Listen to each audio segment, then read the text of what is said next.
नमस्कार, मैं हूं संजय शर्मा। आप देख रहे हैं 4 PM न्यूज नेटवर्क।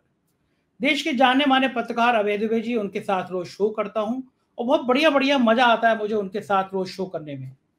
इस बार तो उन्होंने दावा कर दिया कि 80% योगी आदित्यनाथ का हटना तय है और 20% ही योगी आदित्यनाथ की कुर्सी बच पाएगी। उत्तर प्रदेश में भारतीय जनता पार्टी में जो जूतों में दाल बट रही है, उसका नतीजा यही है कि योगी आदित्यनाथ के खिलाफ पार्टी के अंदर एक बड़ा वर्ग तैयार हो रहा है। केशव मौर्य की उमंगें हिलोरे मार रही हैं। दिल्ली नेतृत्व योगी जी से हिसाब किताब बराबर करना चाहता है कि आखिर हारे तो हारे क्यों। तमाम सवाल मैंने पूछे हैं अभय जी से और उनका जवाब जानना चाहा है। देश में अलग अलग बातचीत हो रही है, अलग अलग मुद्दों की राजनीति हो रही है। बीजेपी के एक विधायक कहते हैं कि पढ़ाई लिखाई करके डिग्री लेके क्या करोगे, पिंचर की दुकान खोल लो। शंकराचार्य स्वामी अभिमुक्तेश्वरानंद जी वो कहते हैं कि केदारनाथ से 250 किलो सोना गायब है, भयंकर भ्रष्टाचार हुआ। बहुत रोचक बातचीत है। आपसे रिक्वेस्ट है कि पूरा सुनिएगा जरूर आज का इंटरव्यू, और सुनने से पहले चैनल को ज्वाइन और सब्सक्राइब कर लीजिएगा। शुक्रिया, thank you. 4 PM news network में स्वागत है अभय दुबे जी आपका। एक गंभीर और एक परेशान करने वाली खबर आई है, और मैं ये नहीं मानता नहीं हूं कि ये कोई बहुत ज्यादा राजनीति से जुड़ी है, क्योंकि मेडिकल रिपोर्ट सामने आई है और ये पता चल रहा है कि अरविंद केजरीवाल की तबीयत लगातार खराब होती जा रही है। उनके शुगर के इलाज में लापरवाही बढ़ती जा रही है। संजय सिंह ने आरोप लगाया कि वो कोमा की हालत में जा सकते हैं। एक बेहतरीन मुख्यमंत्री, बेहतरीन मैं इसलिए कह रहा हूं कि एक आंदोलन की राजनीति से तपा हुआ व्यक्ति, उसका गुनाह इतना था कि वो एक बीजेपी के केंद्र सरकार के खिलाफ कस के खड़ा हुआ और उसने अपनी एक व्यापक छवि बनाई, पार्टी बनाई। हालांकि वो तमाम तरह के शराब घोटाले के उन पर आरोप भी लगे, लेकिन इसके बावजूद इतने कम समय में एक पार्टी का उदय होना, पंजाब जैसे राज्य में सरकार बना लेना, दिल्ली में लगातार सरकार बना लेना, बीजेपी के वोट बैंक को शायद छीनने की रणनीति है जो उसको परेशान किया जा रहा है। लेकिन एक मुख्यमंत्री जेल में है, कोमा में जा सकता है। मैं अब आज इंडिया गठबंधन पे सवाल उठाना चाहूंगा कि क्यों नहीं इंडिया गठबंधन, जब राहुल गांधी ने कहा था कि मैं नेता पूरे विपक्ष का हूं, तो कांग्रेस भी अरविंद केजरीवाल को थोड़ा क्या किनारे कर रही है। और अगर अरविंद केजरीवाल की ऐसी हालत खराब बनी रही तो उनको वाकई में क्या गंभीर हालत पैदा हो सकते हैं, क्या लगता है आपको? देखिए, आपके प्रश्न के दो हिस्से हैं। एक सवाल तो यह है कि अरविंद की तबीयत खराब है, तो हम और आप दोनों ही ये अरविंद के अच्छे स्वास्थ्य की कामना करते हैं।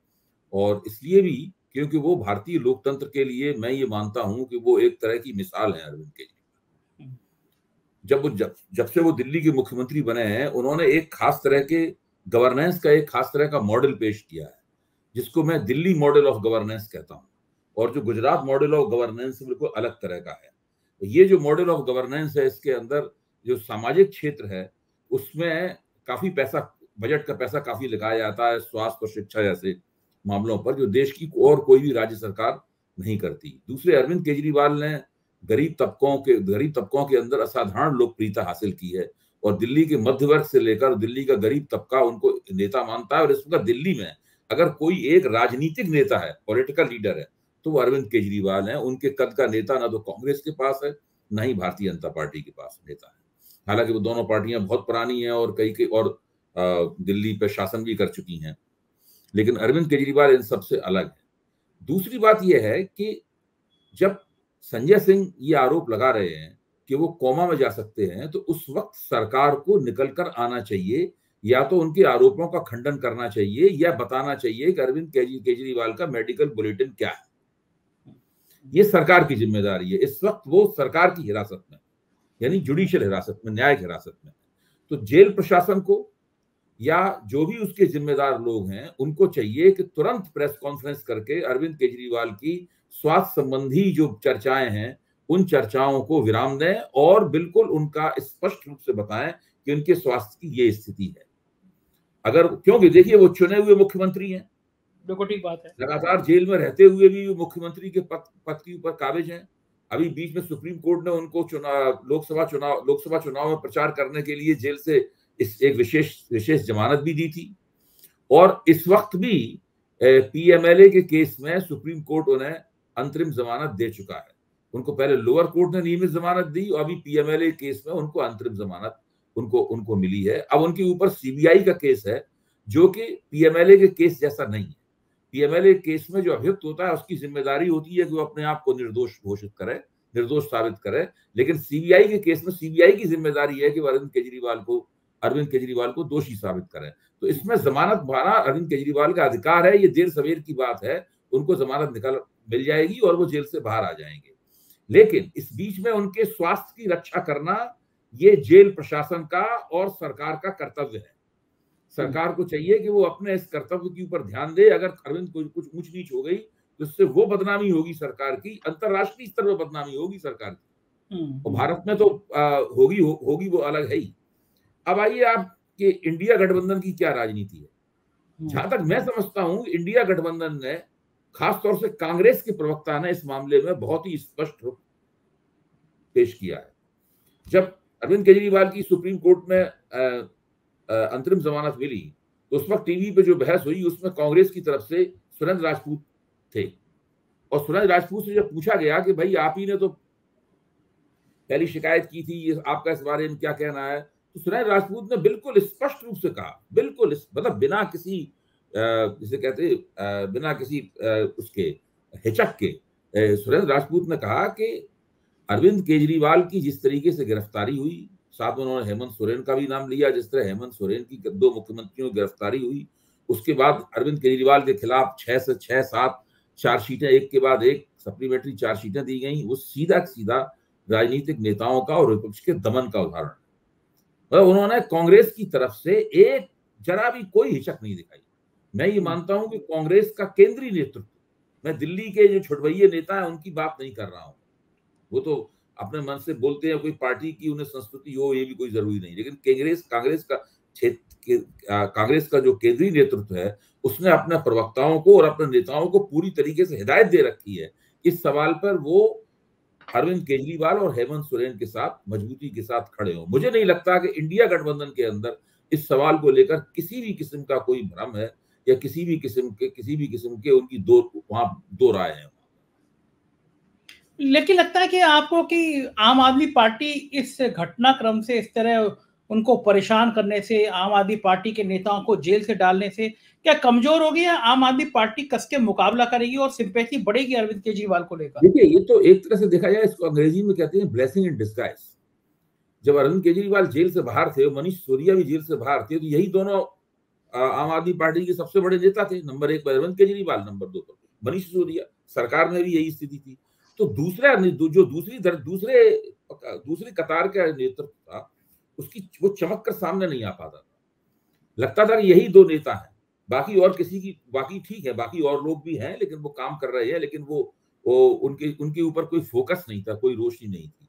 जब दुर्भाग्य से इन दोनों नेताओं को जेल जाना पड़ा, उसके बाद आम आदमी पार्टी के जो दूसरी नेतृत्व की कतारें हैं उनकी भूमिका खुली, और इस वक्त आम आदमी पार्टी में सौरभ भारद्वाज, आतिशी और दूसरे कई नेता हैं जो बहुत अच्छा काम कर रहे हैं, और पूरे संगठन को बिखरने से रोकने की तो बात छोड़ ही दीजिए, मेरे ख्याल से उन्होंने बाकायदा संगठन के अंदर काफी जोश भर रखा है।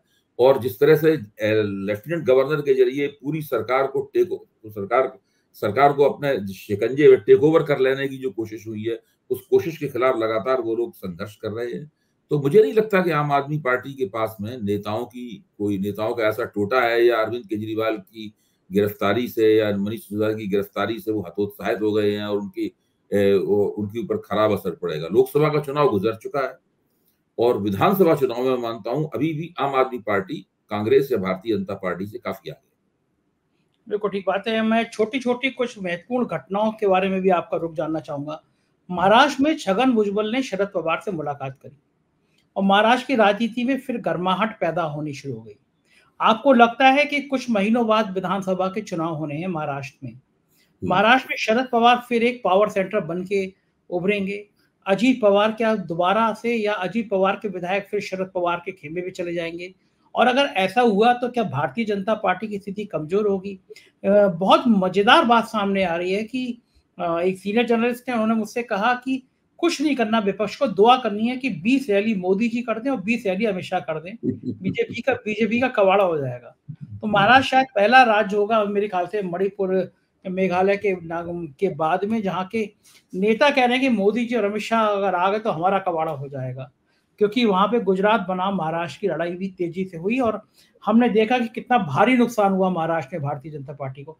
तो ये जो छगन भुजबल की और शरद पवार की मीटिंग हुई है आज, क्या महाराष्ट्र में कुछ एक नया शिगुफा ऐसा चलेगा जो बहुत परेशान करेगा बीजेपी को, लग रहा है आपको?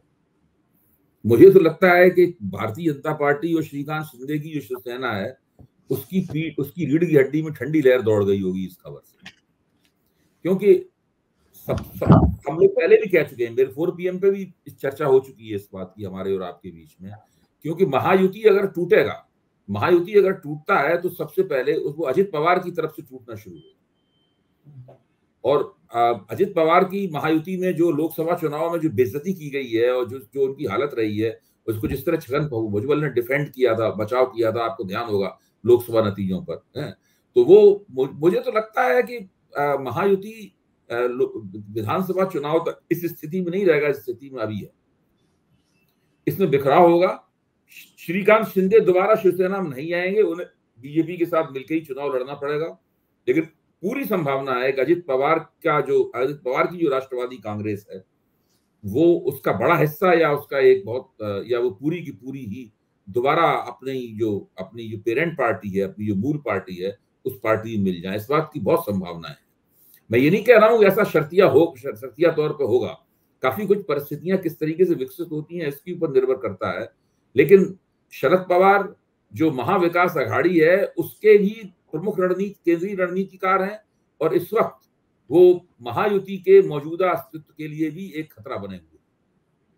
बिल्कुल ठीक है। तो महाराष्ट्र में मतलब ये कहा जा रहा है कि मुंबई इस बार बहुत बड़ा फैक्टर अदा करेगा, बहुत सारी सीटें आती हैं।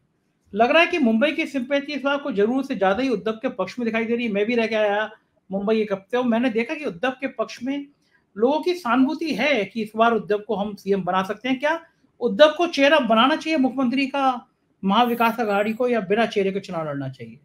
देखिए, ये एक वक्तव्य दिया गया था उद्धव ठाकरे की शिवसेना की तरफ से। उनके जो प्रमुख प्रवक्ता हैं, जो पत्रकार भी हैं और सामना के संपादक भी रहे हैं, उन्होंने ये वक्तव्य दिया था कि उद्धव ठाकरे के चेहरे पर चुनाव लड़ा जाएगा। लेकिन शरद पवार ने फौरन उसको संशोधन किया। उन्होंने कहा कि इस बार हम लोग मिलजुल कर चुनाव लड़ेंगे, लेकिन हम लोग किसी के चेहरे पर चुनाव नहीं लड़ेंगे। तो शरद पवार की इस बात का किसी ने खंडन नहीं किया।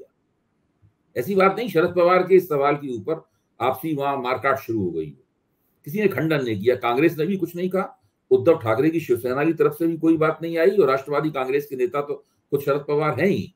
मुझे लगता है कि शरद पवार का ये जो कहना है, इसके ऊपर सब लोग एक तरह से सहमत हैं। उसका कारण है कि महाराष्ट्र की राजनीति में जो प्रभाव क्षेत्र हैं वो बटे हुए। अगर आप उद्धव ठाकरे के चेहरे पर चुनाव लड़ते हैं, सब लोग जानते हैं कि उद्धव ठाकरे की शिवसेना सबसे बड़ी पार्टी है। चुनाव होगा तो सबसे ज्यादा सीटें वही जीतेंगे और सरकार बनेगी तो वही उसका नेतृत्व करेंगे, वही मुख्यमंत्री बनेंगे। ये बात सब लोग जानते हैं, समझते हैं और सहमत हैं मोटे तौर पर। बात से अब तक कोई असाधारण परिस्थिति नहीं बन जाती। तो ऐसी स्थिति में शरद पवार ने जो कहा उसको सब लोगों ने मान लिया है, क्योंकि इसी से उनको चुनाव लड़ने में ज्यादा आसानी हुई। जो इलाके एनसीपी के प्रभाव के इलाके हैं, जो इलाके कांग्रेस के प्रभाव के इलाके हैं, अगर वहां पर उद्धव का चेहरा मुख्यमंत्री के उम्मीदवार के तौर पर पेश किया जाएगा तो हो सकता है कि वहां के कार्यकर्ताओं में, सब लोगों में इतनी सहजता न हो। महागठबंधन चुनाव, महाविकास अघाड़ी चुनाव लड़ेगा, और जम के चुनाव लड़ेगा, और उसका जो परिणाम होंगे उसकी पूरी संभावना इस बात की है, मैं समझता हूँ 90% से ज्यादा संभावना इस बात की है कि उद्धव ठाकरे ही उस सरकार के मुखिया बने। बिल्कुल ठीक कह रहे हैं अभय जी। अभी अंबानी जी की शादी में एक बहुत बढ़िया नजारा दिखाई दिया। शंकराचार्य हैं स्वामी अभिमुक्तेश्वरानंद जी, जो राम मंदिर बनने पे बड़े आग बबूल आते और कह रहे थे कि बड़ा अपशकुन है मंदिर का निर्माण, अधूरे मंदिर का निर्माण नहीं करना चाहिए। मोदी जी को बड़ा खरी खरी सुना रहे थे। हमने वो सीन देखा कि वो बैठे हुए थे, मोदी जी आए, उनका पैर छुआ, उन्होंने भी आशीर्वाद दिया, और मोदी जी की टीम, भक्तों की टीम बड़ी खुश थी। देखो शंकराचार्य ने आशीर्वाद दे दिया मोदी जी को। लेकिन 24 घंटे नहीं हुए, उन्होंने फिर कहा कि दिल्ली में केदारनाथ मंदिर बना रहे हैं, केदारनाथ पवित्र धाम है, इसके नाम पर दूसरा मंदिर बनाना स्वीकार नहीं है। 228 किलो केदारनाथ का सोना गायब है, ये शंकराचार्य ने कहा। बोले कोई जांच शुरू नहीं हो रही है, वो वहां भ्रष्टाचार करके दिल्ली में केदारनाथ मंदिर बनाएंगे, ऐसा संभव नहीं है। केदारनाथ के नाम पर दूसरा मंदिर नहीं बन सकता। एक बहुत गंभीर आरोप उत्तराखंड की सरकार पर कि केदारनाथ मंदिर से 228 किलो सोना गायब है। यह मुद्दा पहले भी उभरा था लेकिन कोई जांच नहीं कराई गई। अब वो शंकराचार्य फिर से फालिन हैं। क्या लग रहा है आपको, जो दिल्ली में एक केदारनाथ मंदिर बनाने की रणनीति थी, वहां की पूरी सरकार हाजिर हुई थी, और उत्तराखंड सरकार इस समय बड़ी बदनामी में फंसी हुई है। उनकी नौकरशाही पे भ्रष्टाचार के बहुत बड़े बड़े केस सामने आ रहे हैं, काफी कहानियां सुनाई जा रही है। और जो 2 विधानसभा चुनाव हुए हैं वो पुष्कर धामी हारे हैं। पुष्कर धामी की कोर कमेटी पे भ्रष्टाचार के कई आरोप सार्वजनिक रूप से चर्चा में हैं, और पिछले दिनों उत्तराखंड में आग लगी हुई थी, जंगल जल रहे थे, और बताया जाता है कि वहां के सचिव जो हैं वो विदेश घूमने चले गए, और बड़े बदनाम सचिव हैं वहां के, वन सचिव। तो इस तरह उत्तराखंड में जो लूट हो रही है, शंकराचार्य ने सीधा ऐलान कर दिया कि मंदिर से ही 228 किलो सोना गायब है। क्या क्या इसका असर होगा? देखिए शंकराचार्य अविमुक्तेश्वरानंद जी ने जो आरोप लगाया है, केवल इसी आधार पर उसके ऊपर सीबीआई की जांच बढ़ा देनी चाहिए या और कोई गंभीर जांच बढ़ा देनी चाहिए। क्योंकि सरकार अगर ऐसा नहीं करेगी और इस दायरे में जो संदेह पैदा हुए हैं, इन संदेहों का निवारण नहीं करेगी, तो सरकार उत्तरोत्तर बदनाम होती चली जाएगी। देखिए, ये बहुत गंभीर मसला है।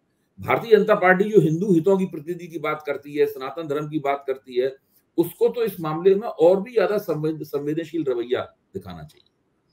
अगर ऐसी कोई सरकार हो जो अपने आप को सेकुलर कहती हो, अगर वो उसके ऊपर कोई संवेदनशील रवैया न दिखाए तो बात समझ में आती है। लेकिन इस भाजपा की सरकार को तो ऐसा नहीं करना चाहिए।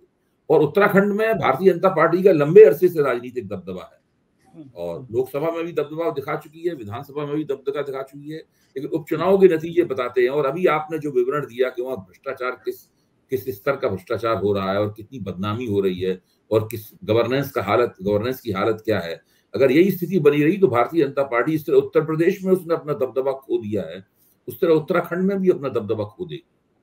बिल्कुल ठीक कह रहे हैं। और कुछ मजेदार किस्से नेताओं के रोज एक सामने आते हैं। आज जो है गुना में बीजेपी विधायक है पन्नालाल शाह, उनका बड़ा बढ़िया बयान आया, सोशल मीडिया पे बड़ा चर्चा में है। वो कह रहे हैं कि कॉलेज की डिग्री से कोई होने देने वाला नहीं है, मोटरसाइकिल पंचर की दुकान खोलो, उससे कम से कम जीवन तो चलता रहेगा। तो विधायक जी, ये बीजेपी के नेता इतने बढ़िया बढ़िया बयान क्यों देते रहते हैं? देखिए, भारतीय जनता पार्टी के नेताओं के पास करने के लिए राजनीतिक रूप से कुछ होता नहीं है।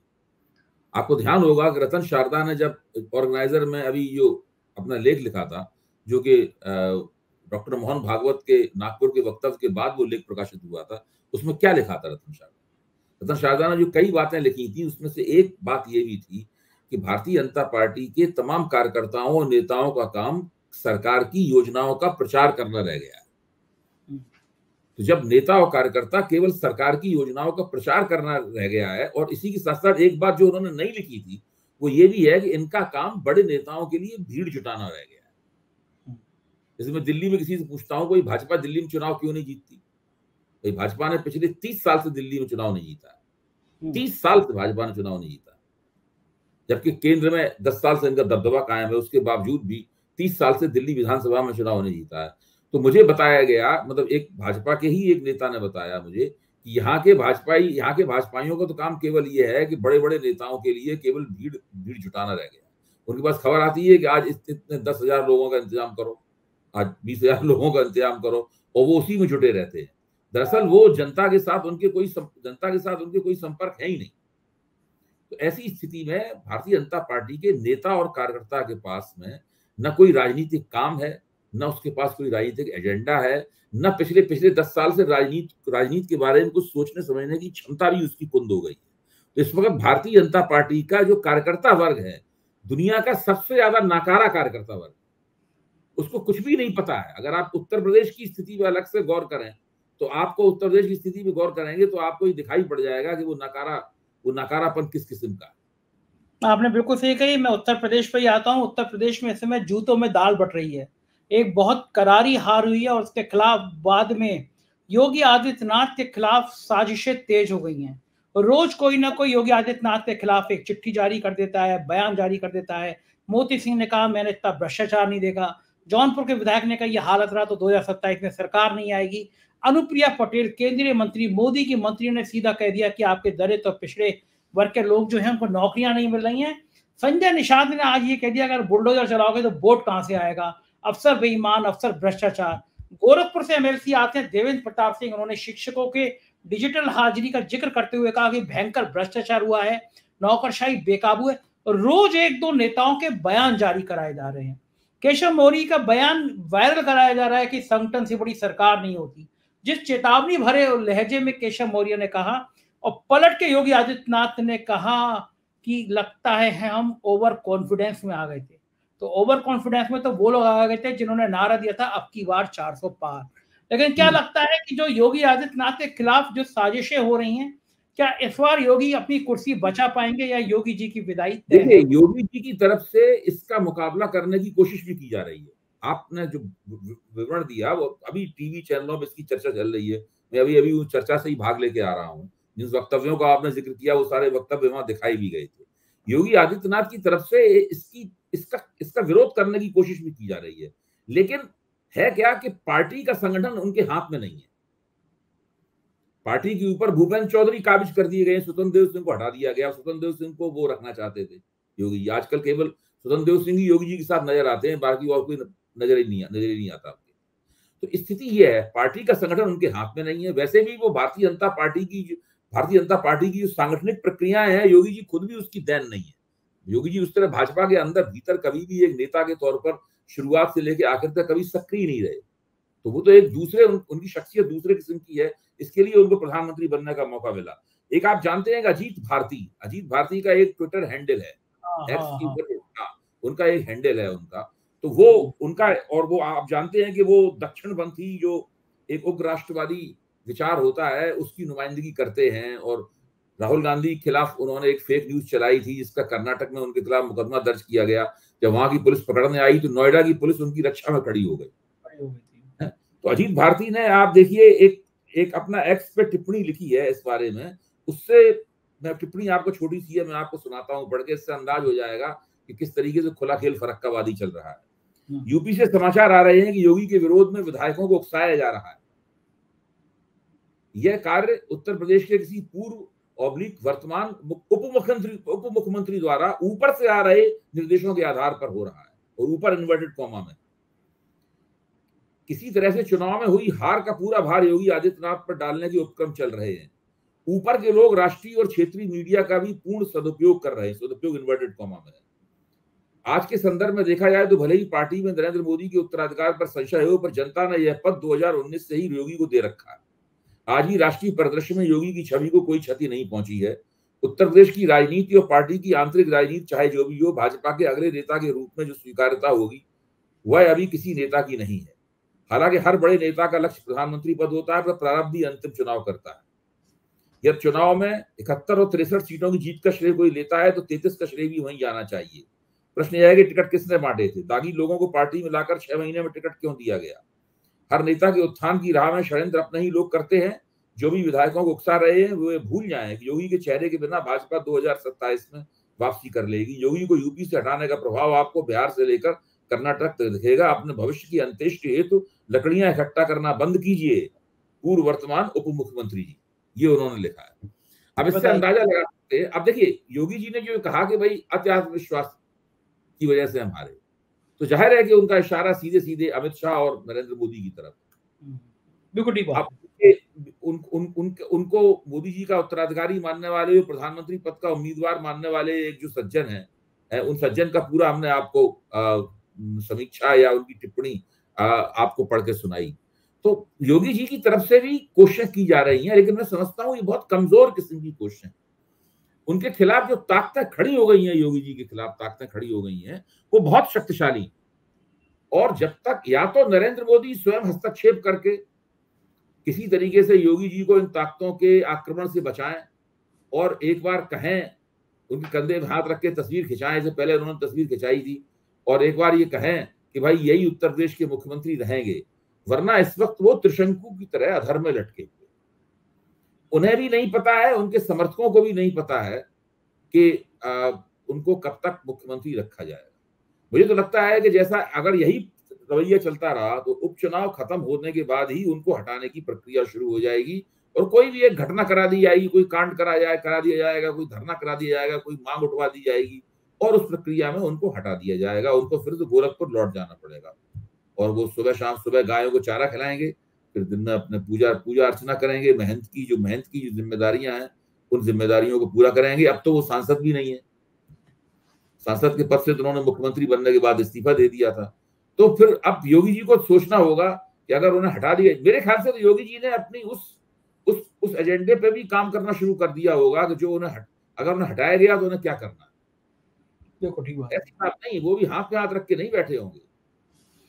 वो हटाए जाने का बहुत जबरदस्त बदला बोलेंगे, क्योंकि योगी आदित्यनाथ के मुख्यमंत्री बने रहने के क्या फायदे नुकसान है और उनको हटा दिए जाने के क्या फायदे नुकसान है। इस वक्त आला कमान में सबसे ज्यादा आकलन अगर किसी चीज का हो रहा होगा तो इसी चीज का हो रहा होगा। ये बात तो ठीक है, लेकिन आपको क्या लग रहा है ये जो राजनीति चल रही है इससे योगी आदित्यनाथ बच पाएंगे या योगी आदित्यनाथ को अब हटना पड़ेगा? संभावना कम लग रही है। लोग तो कल्याण सिंह के साथ जो हुआ था उसकी तुलना कर रहे हैं इस पूरे प्रकरण। भाई कल्याण सिंह जब उत्तर प्रदेश में सीटें 57 से घटकर 57 या 52 से घटकर 28 रह गई तो 90 के दशक में, तो फिर कल्याण सिंह के खिलाफ यही सब होने लगा था। कल्याण सिंह ने वक्तव्य भी दिया था कि मेरी छवि खराब करने और मुझे पद से हटाने के लिए ये सब काम किया जा रहा है। तो अटल बिहारी वाजपेयी ने खुद ही चाहते थे उनको हटा दिया जाए, तो उनको हटा दिया गया और उसको हटाने से भारतीय जनता पार्टी को बहुत नुकसान हुआ था। तो आदित्यनाथ जी, क्योंकि लोधी बिरादरी पहली बार भारतीय जनता पार्टी का लोधी बिरादरी ने साथ छोड़ा था और उससे समाजवादी पार्टी को बहुत उछाल मिला था। इसी तरीके से जब योगी जी को हटाया जाएगा तो उससे भी समाजवादी पार्टी को ही लाभ होगा, बहुत लाभ होगा। देखिए इस वक्त अखिलेश के पास मुसलमान वोट जमकर है, यादव वोट हमेशा उनके पास रहता ही है जमकर, दलित वोट भी काफी कांग्रेस के साथ गठजोड़ में है, वो दलित वोट भी उनके साथ मजबूती से होगा। अगर एक किसी समुदाय का वोट जम के, अब इस बार लोधियों ने भी उनको वोट दिया है, पासियों ने भी वोट दिया है, और अवधेश पासी को जिस तरह वो लोकसभा का उपाध्यक्ष बनाने के लिए कोशिश कर रहे हैं, उनका नाम चलाया जा रहा है, इंडिया गठबंधन ने उनके नाम को स्वीकार कर लिया है, तो पासी वोट भी समाजवादी पार्टी के साथ जाने वाला है या इंडिया गठबंधन के साथ जाने वाला है। और आदित्यनाथ जी को इन्होंने हटा दिया तो अगले चुनाव में बड़े पैमाने पर राजपूत वोट भी इंडिया गठबंधन को मिलेगा, क्योंकि अगर कोई सामाजिक समुदाय योगी जी को अपना नेता मानता है तो वो है राजपूत समुदाय, उनका सजातीय समुदाय। और योगी जी खुद भी कह चुके हैं मुझे राजपूत जाति में पैदा होने पर गर्व है, कोई वक्तव्य भी दे चुके हैं। तो सीधा सीधा रिश्ता बिल्कुल साफ है, समाजवादी पार्टी को सीधा फायदा होगा इससे, बिल्कुल उसमें मुझे इसमें कहने में कोई संदेह नहीं है। और उसके बाद जो आज भाजपा का सामाजिक गठजोड़ बहुत शक्तिशाली लगता था लोकसभा चुनाव से पहले, अब फिर समाजवादी पार्टी का सामाजिक गठजोड़ उतना ही शक्तिशाली लगने लगा।